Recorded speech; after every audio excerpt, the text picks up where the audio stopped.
sa isang eleganteng restaurant, kung saan ang kayamanan ay nagniningning at ang elite ay nagbabankwet. Isang batang waitress ang nagsisikap na pasayahin ang kanyang mga customer. Pero, sa isang iglap, nagbago ang kanyang buhay.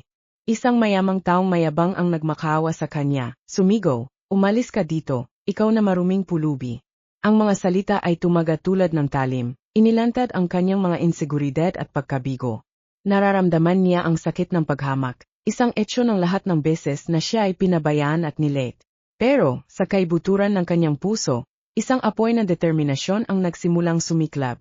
Ang hindi alam ng lahat ay ang kanyang tunay na pagkatao, ay may nakatagong pambihirang potensyal. Sa sandaling iyon ng kahihiyan, siya ay gumawa ng isang desisyon, gawing lakas ang sakit at patunayan na ang halaga ng isang tao ay hindi nasusukat sa kanyang estado sa pananalapi, kundi sa tapang na bumangon muli. Maghanda para sa isang kapanapanabik na paglalakbay ng sariling pagtuklas at pagtubos, kung saan ang mga anyo ay nakaliligaw, at ang tunay na kayamanan ay nagmumula sa panloob na lakas. Kung hindi kayo nagsasalita sa channel, mag-subscribe kayo at ibahagihin yung opinyon. Isa itong karaniwang gabi sa Blue Moon Dinner, ang uri ng gabi kung saan ang orasan ay tila tumatakbo ng mas mabagal at ang hangin ay puno ng pamilyar na amoy ng sariwang kapt at matamis na pi. Ang dinner ay isang maliit na lugar, ngunit minamahal sa bayan, sangkanlungan para sa mga nais makalpas sa lamig o simpleng magpahinga ng mga paa. Ang mga tao ay pumasok at lumabas, lahat ay tumatanggap ng ngiti at maingat na serbisyo mula kay Lola Belle, ang waitress na, kahit napagod, ay pinapanatili ang kislap sa kanyang mata at ang ngiti sa kanyang mukha. Si Lola ay isang batang determinadong kilala ng kanyang mga kasamahan at customer dahil sa kanyang presensya at kakayahang manatiling kalmado, kahit sa mga pinakamasikip na gabi. Ngunit sa gabing iyon, tila espesyal na magulo. Mayroong isang bagay sa hangin, isang halo na malalakas na boses at mga pigil na tawanan. Si Lola ay abala sa paglilingkod sa mga mesa, nagbabalansing ng mga tray na puno at namamahagi ng mga order na may katumpakan na isang tao na kilala ang bawat detalye ng lugar na iyon. Siya ay nagtatrabaho na sa Blue Moon na ilang taon at, gaano man kabigat, ang restaurant ay parang pangalawang tahanan para sa kanya. Dumating ang isang hindi pangkaraniwang katahimikan na kumalat sa buong lugar. Napansin ni Lola na ang lahat ng mga tingin ay nakatuon sa pasukan ng dinner. Sinundan niya ang tingin ng masa at nakita ang isang lalaki na pumasok. Siya ay iba sa lahat ng iba pang mga frequent na bumibisita sa restaurant. Matangkad, mahusay ang pagkakabihis, na may isang anyo ng kayabangan na hindi may kakaila. Siya si Edward Davenport, isang mayamang kilala sa bayan, palaging napapalibutan ng luho at mga extravagant na party. Ang uri ng tao na, maliwanag, ay hindi karaniwang bumibisita sa mga lugar tulad ng Blue Moon Dinner. Pumasok si Edward na hindi nagpapakita ng kahit anong interes sa paligid. Naglakad siya patungo sa isang booth malapit sa bintana at umupo na may anyo ng pagkain. Pinagmamasdan ang lugar na parang isa lamang ito sa kanyang mga pag-aari. Ang kanyang mga mata ay nag-scan sa paligid, ngunit huminto na malamig sa mga gasgas na mesa at sa simpleng kapaligiran ng dinner, na nagpakita ng kanyang maliwanag na paghamak sa lahat ng hindi nakatugon sa kanyang pamantayan ng luho. Para sa kanya, ang lugar na iyon ay isang pansamantalang pahinto, isang pahinga bago bumalik sa kanyang buhay na mga pribilehiyo. Huminga na malalim si Lola at lumapit sa kanyang mesa. Kahit alam niyang sino siya, nagpasya siyang tratuhin siya tulad na ibang customer, na may parehong kabaitan na palagi niyang ipinapakita. Habang lumalapit, ibinigay niya ang kanyang pinakamagandang ngiti at magalang na nagtanong, "Magandang gabi. Ano ang maihahing kayo sa inyo?" Si Edward ay halos hindi tumingin. Isang cup lang, bulong niya, na hindi man lang nag-abala na itago ang paghamak sa kanyang tinig. Ang kanyang mga madilim na mata ay mabilis na huminto sa gasgas na uniforme ni Lola, at siya ay nagkunot ng noo na may halatang paghamak. Para sa kanya, siya ay isang waitress lamang, isang tao na hindi niya kailanman makikita lampas sa simpleng tungkulin na iyon. Si Lola, kahit na medyo nababahala sa kanyang ugali, ay nanatiling kalmado at umalis upang kunin ang order. Sa kanyang pagbabalik, habang bitbit ang steaming coffee cup, dalawang teenager na tumatakbo ng walang pag-ingat ay sumalubong sa kanya. Ang tasa ay humilig at, bago siya nakapag-react, ang cup ay umagos sa kanyang apron. Ang mainit na likido ay nagdungis sa tela, pero, para kay Lola, ito ay isang karaniwang hadlang sa kanyang araw-araw. Ngunit, si Edward ay hindi tila inisip ang pareho. Pinanood niya ang eksena na may mukha na puno ng pagkamuhi. Hindi mo kaya gawin ng tama ang kahit anong bagay. Sumigaw siya, ang tinig niya ay umabot sa buong restaurant. Tayak! Lumayo ka sa akin, ikaw na maruming pulubi. Ang kanyang mga salita ay tumaga sa katahimikan ng dinner na parang kutsilyo, at isang pigil na tawanan ang umalpas sa silid. Naramdaman ni Lola na namumula ang kanyang mukha, pero siya ay nanatiling matatag.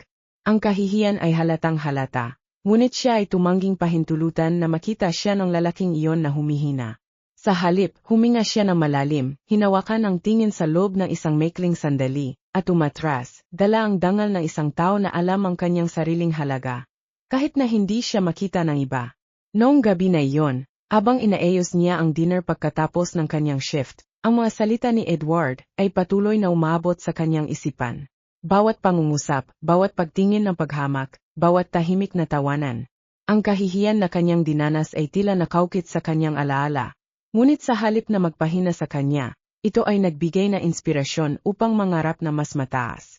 Gusto niyang ipakita sa mundo, at marahil sa kanyang sarili, na siya ay higit pa sa isang simpleng waitress sa Blue Moon Dinner. Ang mga araw na sumunod sa pagtatagpong iyon ay puno ng halo-halong damdamin sa isipan ni Lola. Sa kabila ng kahihiyan, hindi niya pinahintulutan na ang mga salita ni Edward ang magtakda sa kanya. Sa halip, ang mga salitang iyon ay tila mga baga na nagpasiklab ng isang determinasyon, na hindi niya alam na mayroon siya. Kwento si Lola ay hindi naglilingkod sa mga mesa sa Blue Moon Dinner. Siya ay nasa bahay, mag-isa, nakalubog sa isang aktibidad na nagdudulot sa kanya ng kapayapaan, ang pagpipinta. Kanti lamang ang mga tao ang nakakalam nito. Ngunit si Lola ay may espesyal na kakayahan para sa sining. Ang kanyang mga obra ay makulay, masigla, at puno ng damdamin. Para sa kanya, ang pagpipinta ay higit pa sa isang libangan. Ito ay isang paraan upang ipahayag ang kanyang nararamdaman, upang lumikha ng isang bagay na maganda sa gitna ng kaguluhan, at sa isang paraan, upang muling kumonekta sa kanyang tunay na sarili. Bawat hagod ng brush ay nagdadala ng isang alaala, isang buntong hininga, isang pagnanais na isang araw ay mapansin siya para sa kung sino talaga siya, at hindi lamang sa kanyang sira-sirang apron mula sa trabaho. Sa paglipas ng panahon, ang lihim na pagkahilig na iyon ay naging kanyang kanlungan. Siya ay nag-aksaya ng mga gabi, lumalampas sa oras ng pagtulog, gumagawa ng mga likhang sining na kumakatawan sa kanyang pinakamalalim na damdamin. Sa bawat linya, naroon ang enerhiya na isang tao na gustong mapansin at marinig. Ang kanyang dedikasyon ay walang pagod, at ang bawat canvas ay unti-unting lumalapit sa kanyang kaluluwa. Dumating ang isang hindi inaasahang pagkakataon. Ang kanyang ninong, isang kagalang-galang na tao sa bayan at mahilig sa sining, ay bumisita sa kanilang tahanan para sa isang kaswal na hapunan. Pagpasok niya, napansin niya ang ilang mga canvas na nakatumpok sa isang sulok at, sa kanyang pagkuryoso, sinimulang suriin ang mga ito. Nabigla siya sa talento ni Lola at naantig nang makita ang mga kwento at damdaming nakalarawan sa bawat obra. Lola, ang iyong talento ay kamangha-mangha, sabi niya na may ngiti ng paghanga. Ang mga painting na ito ay narapat na makita. Si Lola, na sa simula ay nag-alinlangan, ay hindi kailanman naisip na ipakita ang kanyang mga likha sa sinuman. Ang mga canvas ay isang refleksyon ng kanyang kaluluwa, isang bagay na pribado upang ilabas. Gayunpaman, sa hikbi ng kanyang ninong, isang spark ng lakas ng loob ang nagsimulang umusbong sa kanyang loob. At kung sakaling mayroon ngang lugar para sa kanya at sa kanyang mga painting sa labas ng maliit na bahay kung saan siya naninirahan. Nagawa ng kanyang ninong na gumawa ng ilang tawag, at, sa kanyang gulat, isang kilalang gallery sa bayan ang nagpakita na interes na ipakita ang isa sa kanyang mga obra sa isang paparating na eksibisyon. Hindi mo kailangan ipaalam ang iyong pangalan kung ayaw mo, mungkahi niya. Maaari kang gumamit na isang pangalan. Hayaan mong ang iyong sining ang magsalita para sa iyo. Dito lumitaw ang misteryosong artist na Belinuit, isang pangalang nakakaenggenyo na sumasalamin sa kagandahan ng gabi pati na rin sa misteryo na nais ipanatili ni Lola. Ang kanyang mga painting ay nagsimulang makakit ng atensyon mula sa mga kritiko at kolektor, na, namangha, ay nagtataka kung sino ang talentadong artist na ito na nakatago sa mga anino. Ang Belinuit ay naging pangalan na sinasalita sa mga pinakasopistikadong bilog ng bayan, at ang mga tao ay sabik na matuklasan kung sino ang nasa likod ng mga likha na napakalalim at puno ng damdamin. Ang pagbabago ni Lola ay isang bagay na kapansin-pansin. Ang dalaga na Daisy ay tiningnan lamang bilang waitress ng Blue Moon, ay ngayon naging isang misteryosong simbolo, isang taong hinahanggaan, dahil sa kanyang sining ng walang sinuman na talagang nakakaalam kung sino siya. Sa bawat bagong likha na naibenta, sa bawat komento tungkol kay Belenuit, ramdam ni Lola na ang kanyang mundo ay lumalawak, na sa wakas ay siya ay nakikita. Kahit na ito ay sa likod ng isang kortina na misteryo. Ngunit, habang lumalaki ang misteryo sa paligid ni Belenuit, alam ni Lola na hindi siya maaring magtago magpakailanman. Ang mga eksibisyon ay nagiging mas tenyag, at ang bayan ay sabik na naghihintay para sa susunod na malaking revelasyon na misteryosong artist. Matapos ang nakakabahalang pagkikita kay Lola sa Blue Moon Dinner, si Edward Davenport ay halos hindi nag-isip tungkol dito ng gabing iyon. Para sa kanya, isang walang kwentang waitress na masagwa at hindi maayos ang shoot ay hindi karapat-dapat kahit sa isang pangalawang alaala. Nagpatuloy siya sa kanyang buhay ng karangyaan, ang party at extravagance, kung saan ang lahat sa paligid niya ay nagniningning ng ginto at elegance. Gayunpaman, habang lumipas ang panahon, mayroong isang bagay sa loob niya na tila nagbabago. Kahit na hindi niya lubos na naunawan kung ano iyon. Ang katotohanan ay, sa kabila ng kanyang paunang paghamak kay Lola, ang kanyang anyo ay nanatili sa kanyang isipan sa isang hindi inaasahang paraan. Mayroong isang bagay sa kanyang kalmadong ekspresyon, habang kanyang tinitis ang kanyang malupit na mga salita. Isang bagay na hindi umayon sa ibabaw at perpektong mundo na kilala ni Edward. Ang tingin na ibinigay niya habang nililinis ang kanyang apron, nang hindi siya nagpakababa o nakipagtalo sa kanya, ay nagpapakita ng tahimik na dignidad at lakas ng karakter na hindi niya matagpuan sa kanyang sariling mga kasamahan. Nang hindi niya namamalayan, nagsimula si Edward na pag-isipan ang uri ng tao na naging siya. Sa loob na maraming taon, siya ay kinilala dahil sa kanyang kayamanan at kakayahang humanga sa iba sa kanyang yaman. Ngunit, sa kaibuturan, siya ay nakaramdam ng kawalang kabuluhan. Walang anuman ang talagang pumuno sa kawalang kabuluhang iyon. Gaano man karaming mga party ang kanyang pinagsagawa, gaano man karaming ari-arian ang kanyang binili o gaano karaming papuri ang kanyang natanggap. Isang araw, abang siya ay nagmamaneho sa lungsod, siya ay dumaan sa Blue Moon Dinner. Nakita niya ang masiglang restaurant at ang nakasisilaw na neon scene, at sa isang iglap, naisip niya ang kaguluhan sa loob ng lugar, ang tunog ng mga pinggan, ang amoy ng sariwang cup. Nang sandaling iyon ay napagtanto niya na ang maliit na restaurant na iyon, kahit sa kanyang pagiging simple, ay nagdadala ng isang uri ng buhay at layunin na hindi niya kailanman naranasan sa kanyang sariling marangyang universo. Dito, ang mga tao ay nagtatayo ng isang bagay na totoo, mga relasyon, mga kwento, mga alaala, lahat na ito na, sa kabila ng kanyang yaman, ay hindi niya mabili.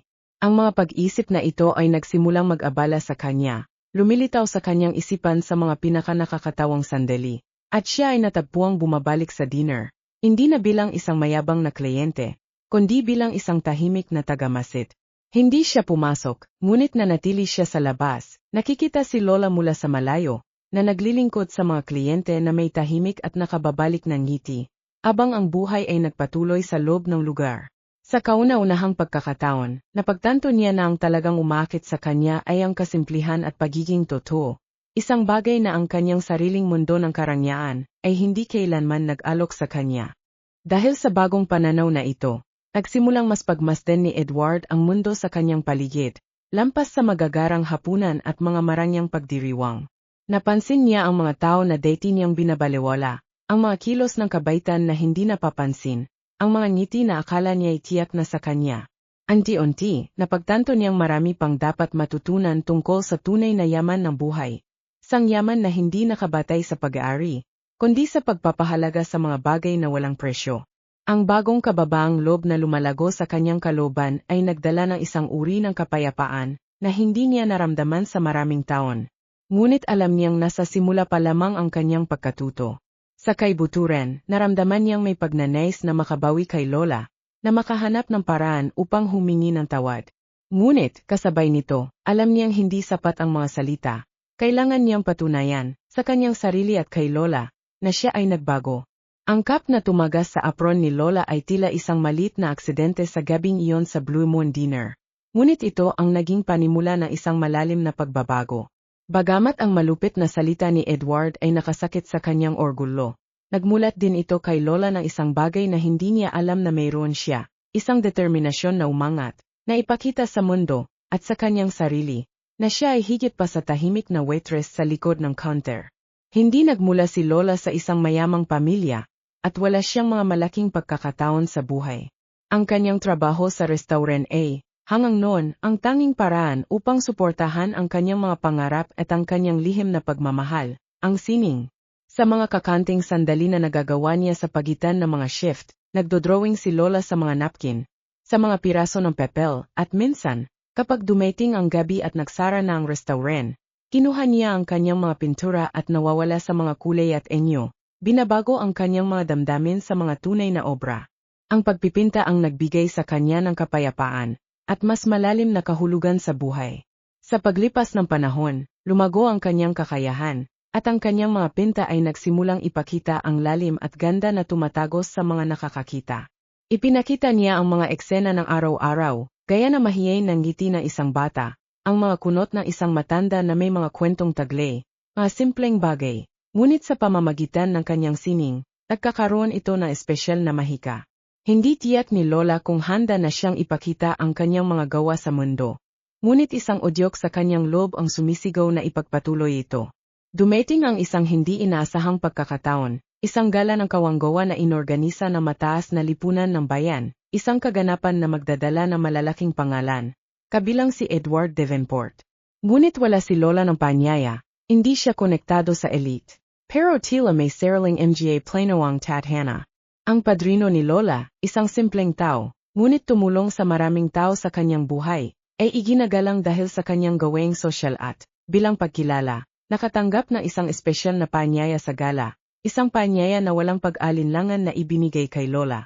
Ito na ang pagkakataon mo upang ipakita kung sino ka talaga, anak ko, sabi niya, na may ngiti ng pagmamalaki. Sa gabing iyon ng gala, nag-shoot si Lola ng isang elegante at itim na damit, isang bagay na ibang-iba sa kanyang uniforme bilang waitress, at inusli ang kanyang buhok sa simpleng ngunit maramdaming paraan. Ayaw niyang magmukhang magarbo, dahil nais niyang ang kanyang mga likha ang magsalita para sa kanya.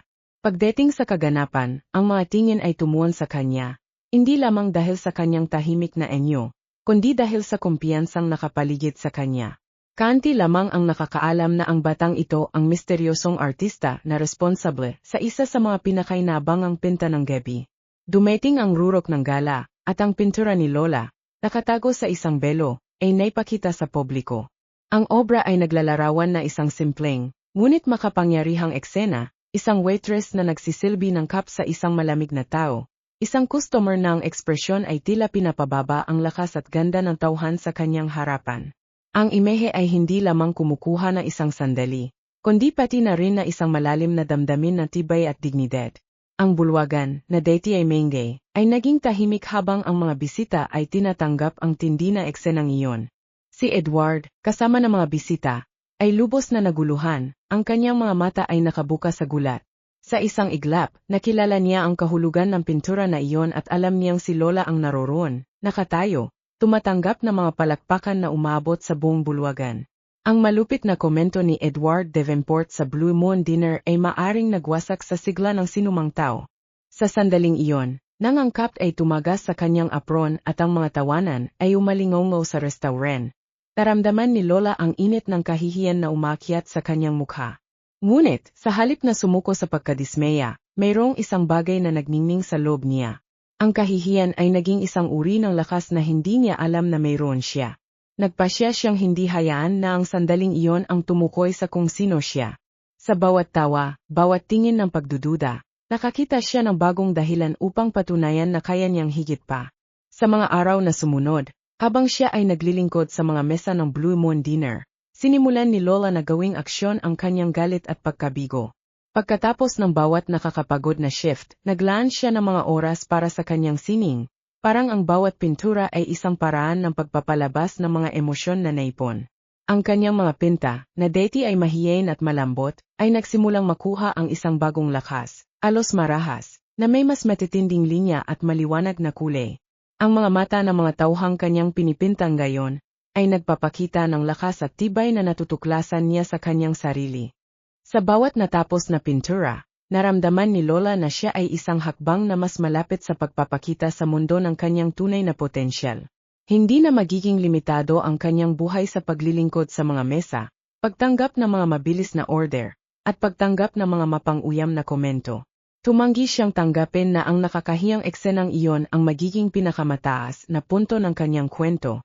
Sa halip, binago niya ang sandaling iyon sa isang uri na makapangyarihang gasolina na nagtutulak sa kanya upang ipagpatuloy, kahit na parang imposibleng magpatuloy. Sa paglipas ng panahon, ang kanyang kumpiyansa ay lumago kasabay ng kanyang kakayahang artistiko. Nag-aral siya ng mga teknik at estilo, pinalawak ang kanyang kaalaman at nag-eksperimento ng mga bagong pamamaraan. Palaging naghahanap ng paraan upang mapabuti ang kanyang sining. Naunawaan ni Lola na ang bawat pinturang kanyang ginagawa ay, sa isang paraan, isang tahimik na tugon sa paghamak na kanyang naranasan. Ang bawat kuwadro na kanyang natatapos ay isang patunay para sa kanyang sarili na siya ay kayang maging isang tao na may halaga. Kahit sa mga sandaling ang pagod ay tila bumabalot sa kanya, naalala ni Lola ang mga salita ni Edward, at iyon ang lahat ng kailangan niya upang magpatuloy. Nagpasya siya na kung sakaling makatagpo siya sa kanya muli, makikita niya ang isang ganap na ibang babae mula sa waitress na kanyang pinahiya. Sa wakas, dumating na ang gabi na malaking gala event, at ang tahanan ni Edward Davenport ay kumikislap sa ilalim ng isang bituin na kalangitan. Buwan na ang nakalipas mula ng pag-usapan ng bayan ang tungkol sa piyesta. Sabik na malaman kung anong mga personalidad ang nandoon, at kung anong mga sorpresa ang naghihintay sa mga bisita. Gayunpaman, ang pinakamalaking revelasyon ng gabi ay hindi galing sa mga host o sa nakakamanghang karangyaan, kundi mula sa isang tao na kaunti ang inasahang makikita roon, sa gitna ng elite, si Lola Bell. Nang tumawid si Lola sa mga makapangyarihang pinto na mansyon, mabilis ang tibok ng kanyang puso. Sa isang eleganteng damit at may tahimik na ngiti, siya ay tila isang bagong bersyon ng kanyang sarili, malayo sa batang waitress ng Blue Moon Dinner. Ngunit alam niyang siya pa rin ang parehong Lola, pinapatnubayan ng kanyang lakas at determinasyon. Habang naglalakad siya sa pangunahing bulwagan, naramdaman niyang may mga tingin ng paghanga at sorpresa. Sa katunayan, walang nakakaalam kung sino siya talaga o kung saan siya nagmula. Tanging ang kanyang kahali-halinang presensya ang kanilang napansin. Sa gitna ng madla, si Edward Davenport, ang host, ay naglalakad ng hindi nag-aalala, napapalibutan ng mga may impluwensyang tao. Tumatawa at nakikipagpalitan ng pagbaiti. Wala siyang kaalam-alam na ang babae na kanyang pinahiya ay narito. Andang ipakita ang isang bagay na ganap na magbabago sa pananaw ng lahat sa kanya, at sa kanya. Nagpatuloy ang gabi na may malambot na musika, tawanan, at lumalakas na asam para sa pinakahihintay na sandali, ang pagbubunyag ng isang bagong likhang sining na ibinigay ng isang misteryosong artista, na ang pagkakakilanlan ay hindi alam ng sinuman. Habang nagtipon-tipon ang mga bisita sa paligid ng nakabalot na piraso, si Edward ay lumapit upang simulan ang kanyang talumpati. Nakangiti at itinaas ang boses upang makuha ang atensyon ng lahat. Ang likha ay nangangako na maging pinakamahalagang bahagi ng gabi, isang bagay na sumasagisag sa karangyaan, eksklusibidad, at ang mismong kakanyahan na elegansya na labis niyang pinahalagahan. Nang alisin ang kurtina, nagkaroon ng nakakabiglang katahimikan. Sa canvas, isang malalim at masiglang likha ang sumasalamin sa kagandahan ng pagtitiis at sakit, na may mga kulay at guhit na humihipo sa puso ng lahat roon. Ang mga detalye ay makapangyarihan, nagbibigay ng mga damdamin ng pakikibaka, pagtitiis, at tagumpay sa kabila ng mga pagsubok. Sa sulok ng pintura, isa lamang ang pangalan ng artista, Bell. Lahat ay nagtanong kung sino ang talentadong artista. At sa isang maayos at tiyak na galaw, si Lola ay humakbang pasulong. Ang lahat ng tingin ay napalingon sa kanya, at ang hangin ay punong-puno ng isang halo ng sorpresa at pagkamusisa. Si Edward, nang makita siya, ay nanatiling nakatayo, agad na nakilala ang batang babae na kanyang minamaliit sa Blue Moon Dinner. Ang kanyang mukha ay naging isang halo ng hindi makapaniwala at hindi komportable, na tila ang katotohanan ay tumama sa kanya roon, sa harap ng lahat. Si Lola ay nagpakatatag, ang kanyang tingin ay matatag at kalmado, na nag-anyag ng tahimik na kumpiyansa. Sa kaunting mga salita, pinasalamatan niya ang pagkakataon na may pakita ang kanyang sining at binanggit kung gaano karaming damdamin ang dala ng bawat pinturang ginawa. Nagsimula ang mga tao sa paligid na magbulungan ng paghanga, at ang hindi komportableng pakiramdam ni Edward ay lalo pang lumalakas. Sa sandaling iyon, hindi lamang ito isang artistikong revelasyon, ito ay isang buhay na aral. Isang patunay na ang tunay na kadakilaan ay hindi nagmumula sa katayuan o pera, kundi mula sa lakas ng karakter at pagtitiyaga. Ang gabing iyon ay magiging isang hindi inaasahang pagbabago sa buhay ni Lola. Ang pagbubunyag ng kanyang likhang sining sa gala event ni Edward Davenport ay hindi lamang isang sandali ng paghanga. Ito ay isang tunay na paggising para sa lahat ng naroon, lalo na kay Edward. Ang babaeng minsang kanyang minalit, na hindi man lang niya itinuturing na karapat-dapat sa kanyang tingin, ay narito na. Pinupuri ng lahat at nakikita bilang isang artista ng talento at misteryo. Maya-maya, si Lola ay napalibutan na ilan sa mga pinaka-maimpluwensyang bisita ng bayan.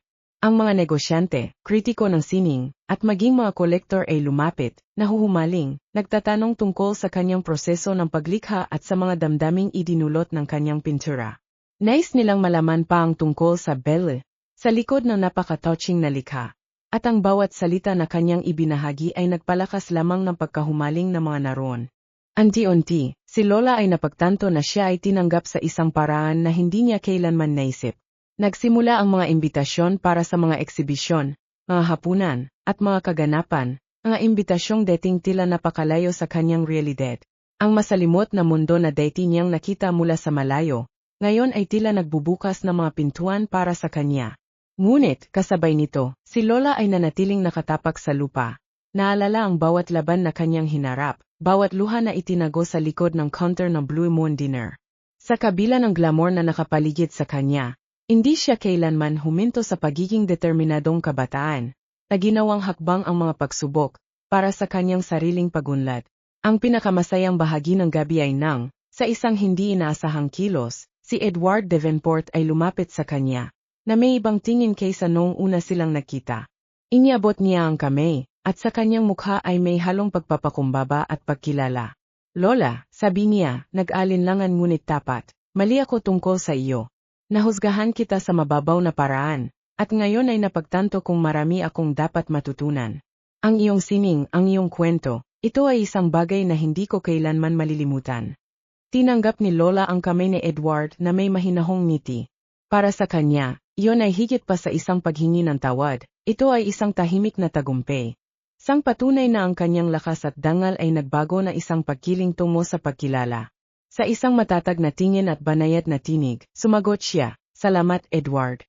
Lahat tayo ay may mga laban, at marahil ang ating mga kwento ay na-cruise sa isang dahilan. Sa paligid, enggea bisita ay nanood sa eksena na may ipaghanga, dahil sa pagkakataong iyon, hindi lamang sila nasa harap ng isang umuusbong na talentadong artist, kundi nasa harap din ng isang kwento ng tagumpay at pagpupuapakumbaba na humahaplos sa lahat. Nakikita ng mga tao sa landas ni Lola ang pag-asa, isang paalala na ang halaga ng isang tao ay hindi nakasalalay sa panlabas na anyo o katayuan, kundi sa kanyang esensya. At, sa ganitong hindi malilimutang gabi, si Lola Belle ay tumigil na lamang bilang isang waitress ng Blue Moon Dinner, at naging isang buhay na inspirasyon, isang tao na nagbago ng pagkiling tungo sa respeto, ang pagkakasakit sa motibasyon, at ang pagdurusa sa sining. Ang paglalakbay ni Lola ay kilala na, at siya ay nagpatuloy, andang sakupin ang mga bagong abot tanaw. Sa buong linggo kasunod ng kaganapan, hindi makaalis sa isip ni Edward Davenport si Lola at ang hindi inaasahang lalim na ibinubunyag ng kanyang sining. Naalala niya ang bawat sipat ng obra, napakasimplo at sa perehong pagkakataon napakatindi, na naglalarawan na isang buhay na puno ng hamon, mga tagumpay, at higit sa lahat, tibay ng loob. Sa isang sandali ng pagmumuni-muni, napansin ni Edward na naglalakad siya sa gallery kung saan ang obra ni Lola ay nakalagay. Ang mga hakbang ay umukit sa katahimikan ng lugar. Para bang may mas mataas na bagay na humihila sa kanya upang muling bisitahin ang karanasang iyon. Arahil ay naglalayon na maunawaan kung bakit siya nahahawakan nito ng ganito kalalim. Si Edward ay hindi tao na malalim na pag-isip. Mula pagkabata, nasanay siyang magtagumpay at makita ang sarili bilang isang hindi matitinag na figura. Higit sa mga problema na bumabagabag sa mga karaniwang tao. Gayunpaman, sa isang paraan, ang paglalakbay ni Lola ay nagwasak sa armor na iyon, na nagbigay daan sa kanya upang makita ang kanyang sarili sa ibang liwanag. At sa kauna-unahang pagkakataon, ang bigat ng kanyang sariling kayabangan ay tila maliwanag at nakakabahalang. Tumigil siya sa harap ng pintura ni Lola, nang gayoy nakasabit sa gitnang pader ng gallery, at napansin ang isang bagay na hindi niya napansin noon, malilit na bitak sa pintura, na para bang ang obra ay naubos ng panahon at laban. Naunawaan niya na ang mga marka ay higit pa sa mga artistikong teknika. Mga metapora ng lahat ng mga nakatagong sugat na dala ni Lola at na. Hanggang sa sandaling iyon, kanyang ipinagwalang bahala. Ang mga alaala ng bawat sandaling tinratong siya ng may paghamak ay bumalik sa kanya. Mula sa araw na iyon, nagsimula si Edward na madalas na bumisita sa gallery, na tila naghahanap ng mga sagot at nakatagpo ng ginhawa sa pagkapaligid ng tapat at tuwirang katotohanan ng obra ni Lola. Lumipas ang mga araw, at tuwing siya ay bumabalik, ramdam niya na ang kanyang sariling ego ay bumababa, na parang ang mga peder ng kayabangan na kanyang itinayo sa paligid ay unti-unting nagiging durog. Napagtanto niya na ang pagpapakumbaba ay hindi isang bertod na dapat makuha, kundi isang esensya na dapat matagpuan.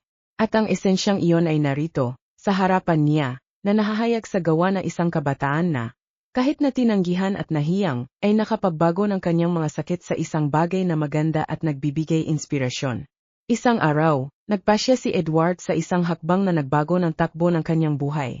Na-inspire sa tapang ni Lola at determinadong ipakita na maaari din siyang magbago, nag-organisa siya ng isang benefisyong kaganapan sa gallery, na may layuning suportahan ang mga umusbong na artista na, gaya niya, ay naghahanap ng puwang at pagkilala. Para sa kanya, ito ay isang paraan ng pagtubos, isang pagkakataon na muling kumonekta sa isang bahagi niya na matagal nang nawala sa gitna ng kayabangan at katayuan. Sa gabi ng kaganapan, habang pinapanood niya ang mga batang artista na nagtatanghal ng kanilang mga gawain, si Edward ay nakaramdam ng kalayaan. Naunawaan niya na ang tunay na kadakilaan ay hindi nakasalalay sa kung sino siya sa mata ng iba, kundi sa kung paano siya makapagbigay inspirasyon at makakatulong sa mga tao sa paligid niya, lalo na sa mga tulad ni Lola, na may dalang mga kwento na matindi, tunay, at makabuluhan. Sa pagtatapos ng gabi, nilapitan ni Edward si Lola, na naroon din, bilang espesyal na panauhin. Siya ay ngumiti, na may ningning sa kanyang mga mata na naglalaman ng pasasalamat at taos-pusong panghihinayang. Lola, sabi niya, na may malambot na boses at bahagyang nanginginig na mga kamay. Itinuro mo sa akin ang higit pa tungkol sa buhay at tungkol sa aking sarili kaysa sa anupamang kayamanan. Salamat! Dahan-dahan, si Lola ay ngumiti, kasama ang katahimikan ng isang taong nakakaalam sa sariling paglalakbay, at sa lakas na dala niya. Nandon, sa galeriya kung saan sa wakas ay nagtagpo ang kanilang mga kwento, naunawaan nina Edward at Lola na sa bawat kilos ng kababaang loob, pagsisisi, at pagtubos, naroon ang isang bagong pagkakataon para magsimula muli. Habang umusad ang gala ng kawanggawa sa ilalim ng kumikislap na chandelier, si Edward Davenport ay nahulog sa gitna ng dagat ng mga peking ngiti at mababaw na pag-uusap. Siya ay napapaligiran ng mga kalalakihan at kababaihan sa mamahaling damit. Pinag-uusapan ang kanilang pinakabagong mga likha sa sining at mga bakasyong ginugol sa mga exotic na destinasyon. Ngunit, sa kabaliktaran ng dati niyang nararamdaman, sa pagkakataong ito, tila lahat ito ay walang laman. Pinagmamasdan niya ang mga mukha, ngunit hindi niya nakita ang tunay na kaligayahan na akala niya ay dulot ng ganitong uri ng pamumuhay. Sa halip, nakaramdam siya ng lumalaking pagkadismaya nang mapagtanto na ang mga tawanan, mas tila mga eksyon ng kalungkutan, kaysa sa mga ekspresyon ng kasiyahan. Habang nagmumuni-muni, napansin niya ang mesa kung saan si Lola ay nakaupo. Nakasuot siya na eleganteng itim na damit na sumasalungat sa kanyang masiglang kalikasan. Abala siya sa masiglang pag-usap kasama ang iba pang mga artista. Ang kislap sa kanyang mga mata ay kapansin-pansin. At ang kanyang tawanan, totoo at mainit, ay nagbigay liwanag sa paligid. Napansin ni Edward kung paano ang mga tao ay lumalapit sa kanya. Naakit ng kanyang enerhiya at ng isang bagay na siya mismo ay halos hindi maunawan noon, ang tunay na kayamanan na hindi nabibili ng pera. Si Lola ay hindi lamang isang artista, siya ay isang pinagmumulan na inspirasyon at pag-asa. Sa panahon ng gala, ibinahagi niya ang mga kwento ng tagumpay. Ang mga pagkakataong ang buhay ay humamon sa kanya na bumangon, at magningning kahit na ang mga pangyayari ay tila madilim. Naging paborito ni Edward ang pakikinig sa kung paano niya ginawang sining ang kanyang mga laban, isang visceral na ekspresyon na tumatagos sa puso ng sinumang nakakita. Isang paalala na ang bawat pinturang kanyang nilikha ay naglalaman na esensya ng buhay, kasama ang lahat ng mga komplikadong detalye nito. Sa isang sandali ng kaliwanagan, napagtanto ni Edward na siya ay nawala sa kanyang walang katapusang paghahanap ng pagkilala at katayuan. Ang gala na iyon, na dapat ay simbolo ng tagumpay, ay nag-reflect lamang sa kanyang sariling walang laman na pagnanasa. Ang mga tao roon ay hindi talaga nakikita, hindi nagugnayan. Naalala niya ang kanyang nakaraang buhay, ang mga marangyang party at mga gabi na napapalibutan ng mga tao na pinahahalagahan siya dahil sa kanyang yaman, hindi sa kung sino siya. Ito ay isang nakalulungkot na luho. Ang pag-uusap sa pagitan ni Lola at ng iba pang mga artista ay naging sentro ng kanyang isipan. Sila ay nag-usap tungkol sa kahalagahan ng pagiging totoo. Ang sining na lumalampas sa hangganan ng ego at nagugnay sa mga tao sa mas malalim na antas. Sa bawat salita, naramdaman ni Edward na ang mga peder ng kanyang kayabangan ay unti-unting bumabagsak, nagbibigay daan sa isang bagong pag-unawa sa kung ano ang tunay na mahalaga sa buhay. Sa hindi inaasahang sandali, nagbigay si Lola ng hamon sa lahat ng naroroon. Bakit hindi natin palitan ang mga kwento ng ating buhay sa halip na pag-usapan lamang ang ating mga pag-aari? Ang tunay na naglalarawan sa atin ay ang mga karanasang ating naranasan, ang mga aral na ating natutunan, at kung paano natin naapektuhan ang buhay ng isa't isa. Nagulat si Edward. Napakasimpleng ideya, napakatotoo, na halos hindi niya maisip na hindi siya nag-isip tungkol dito noon. Para bang, sa isang maikling sandali, ang gala ay naging isang banal na espesyo ng kahinaan at koneksyon. Habang ang mga pag-uusap ay nagsimulang dumaloy sa mas tapat at bukas na paraan, naramdaman ni Edward na nagbabago ang kanyang pananaw. Ayaw na niyang maging isang mayabang na milyonaryo, kundi isang taong pinahahalagahan ang esensya ng pagiging tao. Tumoyo siya at sumama kay Lola at sa iba, na nararamdaman ang mas magaan at tunay na siya. Sa pagbabahagi ng kanyang sariling kwento, inihayag niya ang mga insecurities na matagal na niyang itinatago, na nagulat sa lahat sa kanyang kahinaan. Si Lola, nang marinig ang kanyang mga salita, ay ngumiti ng mainit, nalalaman na ang koneksyong iyon ay nagugat. Doon, sa gitna ng tawanan at luha, natuklasan nila ang isang bagong kahulugan para sa kayamanan, isang buhay na puno ng mga kwento, karanasan, at tunay na pag-ibig. Ito ay kayamanang hindi matatagpuan sa mga bank account, kundi sa mga alaala na binyo at sa mga ugnayang pinapangalagaan natin. Sa kapaligirang iyon, napagtanto ni Edward na sa pagtingin sa kabila ng mga aparisyon at sa mababaw na kalikasan ng pera, siya ay muling bumangon, hindi bilang isang taong naghahanap ng katayuan, kundi bilang isang taong sa wakas ay kinilala ang halaga ng mga koneksyong tao. At ang panloob na pagbabagong ito ay nagsimula ng hubugin hindi lamang ang kanyang buhay, kundi pati na rin ang kanyang pananaw sa mundo sa kanyang paligid. Ngunit ang paglalakbay na ito ay malayo pa sa pagtatapos. Alam ni Edward na marami pa siyang dapat matutunan tungkol sa sarili at kung ano ang ibig sabihin ng mamuhay ng ganap. Sa muling pagbuo ng determinasyon, naghanda siya para sa isang bagong kabanata na nangako ng mas marami pang kaalaman tungkol sa buhay at sa mga ugnayang tunay na mahalaga. At ang koneksyon kay Lola ay nagsimula pa lamang na lumalim, na tila pinagsasama ang kanilang mga kwento sa isang paraan na hindi pa nila naisip. Sa elegante at maliwanag na bulwagining museo, nanagnining ng SAMGA chandelier, at punoing MGA obra maestra. Ang atmosphere ay punoing inasahan. Si Edward Davenport, na nasa kanyang paglalakbay ng pagbabagong enyo, ay napapaligiran ng mga makapangyarihang tao. Ngunit ang kanyang isipan ay malayo sa mga talakayan tungkol sa pera at katayuan na dati niyang kinagigiliwan. Sa halip, siya ay nahihikayat ng isang presensya na naglalabas ng natatanging enerhiya, si Lola. Siya ay kumikilos sa espesyo na may likas na biyaya, ang kanyang postura ay perpekto at ang kanyang ngiti ay nagbigay liwanag hindi lamang sa kanyang mukha, kundi sa buong paligid. Ang paraan ng kanyang pakikipag-ugnayan sa iba, maingat na nakikinig sa kanilang mga kwento, at ang kanyang mga mata na kumikislap habang ibinabahagi ang kanyang sariling mga karanasan, ay isang halimbawa ng kung ano ang ibig sabihin ng dignidad. Habang pinagmamasdan siya ni Edward, sang malit na tinig sa kanyang isipan ang bumubulong na naroroon ang isang tao na tunay na mayaman, kahit na wala siyang mga bank account na puno. Isang hindi inaasahang pag-usap ang naganap sa pagitan nila ng si Lola. Napansin ang mapanlikhang tingin ni Edward, ay lumapit na may banayad na ngiti. Anong iniisip mo? Tanong niya, na may tunay na curiosity. Nagatubili si Edward, ngunit naramdaman niyang kailangan niyang ibahagi. Minsan, parang lahat na ito ay walang laman. Ang mga tao dito ay tila masyadong nag-aalala tungkol sa kung ano ang mayroon sila, sa halip na kung sino talaga sila. Si Lola, na naunawaan ang kanyang frustrasyon. Madaling maligaw sa larong ito ng anyo. Pero ang tunay na klase ay nagmumula sa loob. Ito ay tungkol sa kung paano natin tinatreto ang iba at sa respeto na mayroon tayo para sa ating sarili. Ang kanyang mga salita ay umugong sa kanyang puso. Ginagawang maalala ni Edward ang mga sandali sa kanyang buhay kung saan pinabayaan niyang ang kanyang ego ang mangibabaw. Pinababa ang mga tao sa kanyang paligid. Kaya't sa isang kilos na nagulat sa kanya, ibinahagi ni Lola ang isang personal na kwento. Nagsalita siya tungkol sa isang panahon nang siya ay hinamon na panatilihin ang kanyang dignidad. Kahit na naharap siya sa paghamak ng mga tao na tiningnan lamang siya bilang isang waitress. Sa simula, naapektuhan din ako ng mga masasakit na salita at mga tingin ng paghamak. Pero, isang araw, napagtanto ko na ang tunay na kayamanan ay nasa kung paano natin nararamdaman tungkol sa ating sarili. Nagsimula akong tingnan ang aking sarili hindi sa kung ano ang ginagawa ko, kundi sa kung sino ako. Ito ang nagbigay sa akin ng lakas. Pinagmamasdan siya ni Edward na may lumalalang paghanga.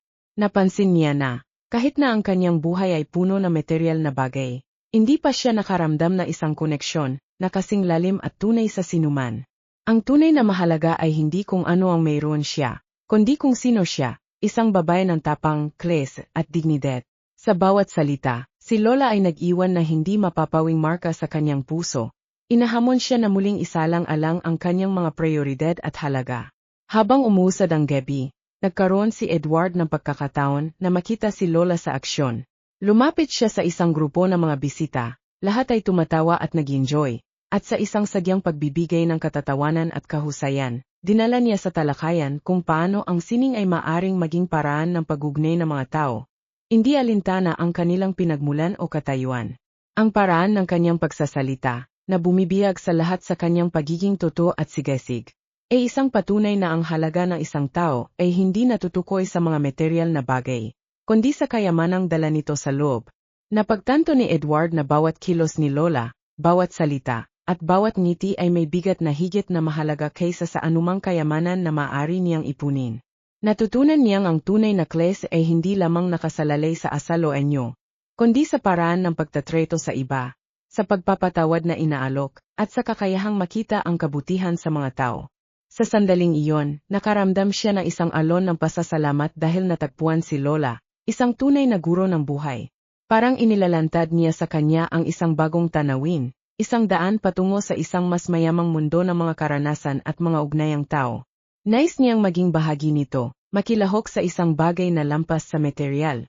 Habang papalapit ang gabi sa katapusan at nagsisimula ng maghiwa-hiwalay ang mga tao, lumapit si Edward kay Lola. Ang kanyang mga mata ay nagpapakita ng bagong determinasyon. Salamat sa pagpapakita sa akin kung ano ang talagang mahalaga, sabi niya, na nararamdaman ang sarili na mas magaan kaysa kailanman. Gusto kong maging mas mabuting tao. Gusto kong matutong mamuhay na may dignidad at kababaang loob.